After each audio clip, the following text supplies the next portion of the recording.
गणेशाय नमः। गणेश भगवान सभी भक्तों का कल्याण करेंगे। दोस्तों, चैत्र महीने के कृष्ण पक्ष की त्रयोदशी तिथि के दिन वारुणी व्रत मनाया जाता है। वारुणी यानी कि वरुण देवता की पूजा की जाती है। ये पुण्य देने वाला व्रत है। इस दिन भगवान वरुण यानी सभी तीर्थों जैसे कि नदियों, सागरों, कुओं और ट्यूबवेलों की भी विशेष प्रकार की पूजा की जाती है। ऐसा करते हुए भगवान वरुण देव से प्रार्थना की जाती है कि हे भगवान, गर्मियों में हमारे जल स्तरों में कभी पानी की कमी न रहे। इस दिन तीर्थों में गंगा स्नान और दान करने से कई सूर्य ग्रहण के दान में दिए गए जो सूर्य ग्रहण में के बाद जो दान दिया जाता है उससे भी ज़्यादा फल की प्राप्ति होती है।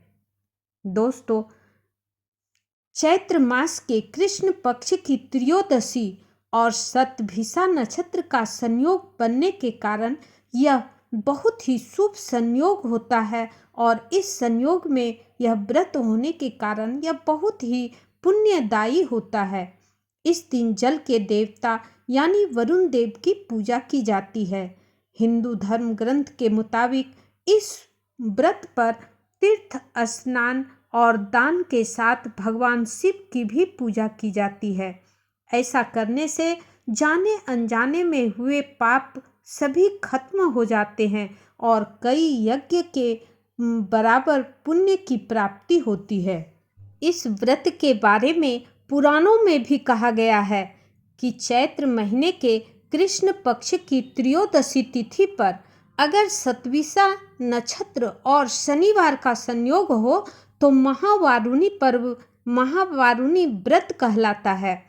भविष्य पुराण के मुताबिक इस व्रत पर किया गया स्नान, दान और श्राद्ध अक्षय पुण्य देने वाला होता है। यानी इस पुण्य को कभी भी खत्म नहीं किया जा सकता है, ना ही कभी यह खत्म होता है, इसका क्षय नहीं होता है।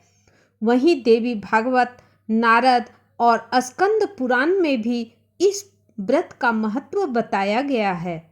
वारिणी योग में गंगा, यमुना, नर्मदा, कावेरी, गोदावरी समेत अन्य पवित्र नदियों में स्नान और दान का बहुत बड़ा महत्व होता है।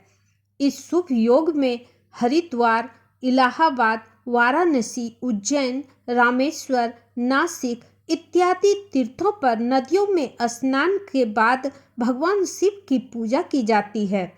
इससे हर तरह के सुख मिलते हैं। वारुणी योग में भगवान शिव की पूजा से मोक्ष मिलता है। इस दिन मंत्र जप, यज्ञ इत्यादि करने का बड़ा महत्व होता है। पुराणों में कहा गया है कि इस दिन किए गए दान का फल हजारों यज्ञों के जितना मिलता है।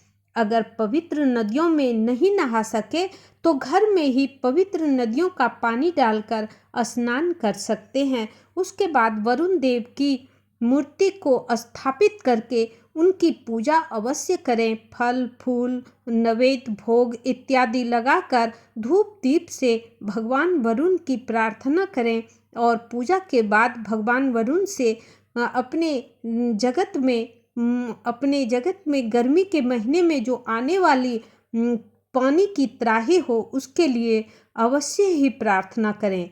धन्यवाद।